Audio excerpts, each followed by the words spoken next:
बार बार आप ये खबर देख रहे थे और बार बार आप ये सोच रहे थे कि बीजेपी इतनी मेहनत क्यों कर रही है। यहाँ पर 20 साल से 40 साल से बीजेपी का किला है, फिर इतनी मेहनत बीजेपी आखिर कर क्यों रही है। तो देखिए, खबर निकल कर आ गई है कि बीजेपी का ये किला अब जाने वाला है। और ये मैं नहीं, ये तमाम एग्जिट पोल जो आए हैं वो कह रहे हैं कि बीजेपी अब जाने वाली है। बांकीपुर से जनता त्रस्त हो गई है। ऐसी जो एग्जिट पोल में जो खबरें आ रही हैं उस हिसाब से बता रही हूं। बिहार की बांकीपुर विधानसभा सीट पर मतदान के बाद एग्जिट पोल के रुझान आ गए हैं। अधिकतर सर्वे में बांकीपुर में बीजेपी की करारी हार हो रही है, तो वहीं जनसुराज के सूत्रधार प्रशांत किशोर की जीत का अनुमान लगाया जा रहा है। तीन तीन एग्जिट पोल में दावा किया जा रहा है कि बीजेपी को अपने राष्ट्रीय अध्यक्ष नितिन नवीन के किले को बचाने में मुश्किल हो सकती है। बांकीपुर में मुख्य मुकाबला भाजपा के नीरज सुना और जनसुराज के प्रशांत किशोर के बीच होने का अनुमान है।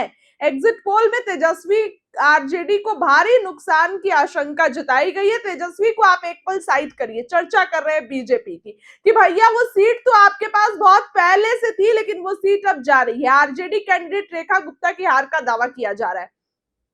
पॉलिटिकल रिसर्च एजेंसी जनमत पोल्स ने गुरुवार देर शाम जारी एग्जिट पोल के नतीजे जारी किए। इसमें प्रशांत किशोर की बड़ी जीत की संभावना जताई गई। एजेंसी के अनुसार जनसुराज पार्टी को बांकीपुर में 49 से 52% वोट मिलने के अनुमान है। इस सर्वे से भाजपा के दूसरे नंबर पर रहने और 34 से 36% वोट हासिल करने की संभावना जताई गई है। वहीं आरजेडी की रेखा गुप्ता को महज 9 से 10% वोट का अनुमान है। 3 से 4% वोट निर्दलीय और बाकी उम्मीदवार के खाते में जा सकते हैं। दूसरी एग्जिट पोल डीवी रिसर्च नाम की एजेंसी के एग्जिट पोल में भी बांकीपुर उपचुनाव में प्रशांत किशोर की जीत का अनुमान लगाया है।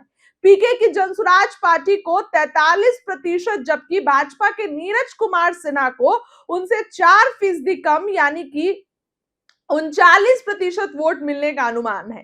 इस एग्जिट पोल में भी आरजेडी की रेखा गुप्ता को तीसरे नंबर पर रखा है। उन्हें 15% वोट मिलने की संभावना है। डीवी रिसर्च का दावा है कि उसने बांकीपुर में गुरुवार को मतदान के बाद 1580 वोटों से बात करके यह विश्लेषण तैयार किया है। इसके बाद तीसरी रिसर्च एजेंसी पोल पंडित के एग्जिट पोल नतीजे में बांकीपुर विधानसभा उपचुनाव में प्रशांत किशोर के निर्णायक बढ़त के साथ रिकॉर्ड मतों से जीत का अनुमान लगाया गया है। इस सर्वे में पीके की जनसुराज पार्टी आधा से ज्यादा 50 से अधिक वोट मिलने की संभावना है, जबकि बीजेपी का वोट प्रतिशत में गिरावट आएगी। बीजेपी के नीरज कुमार सिन्हा को 38 से 42% के बीच वोट मिल सकते हैं। आरजेडी को बांकीपुर में भारी नुकसान की संभावना है। पार्टी की कैंडिडेट रेखा गुप्ता को महज 5% वोट मिलने के आसार नजर आ रहे हैं। भाजपा के राष्ट्रीय अध्यक्ष नितिन नवीन के इस्तीफे के बाद खाली हुई बिहार की बांकीपुर सीट पर उपचुनाव के लिए गुरुवार यानी कि कल मतदान हुआ। जनसुराज के प्रशांत किशोर, भाजपा के नीरज सिन्हा, आरजेडी की रेखा गुप्ता समेत कुल 25 उम्मीदवार मैदान में हैं। बांकीपुर में गुरुवार को 34% वोटिंग हुई, जो पिछले विधानसभा चुनाव में से लगभग 5% कम है। 3 अगस्त को मतदान के बाद बांकीपुर सीट का रिजल्ट आएगा।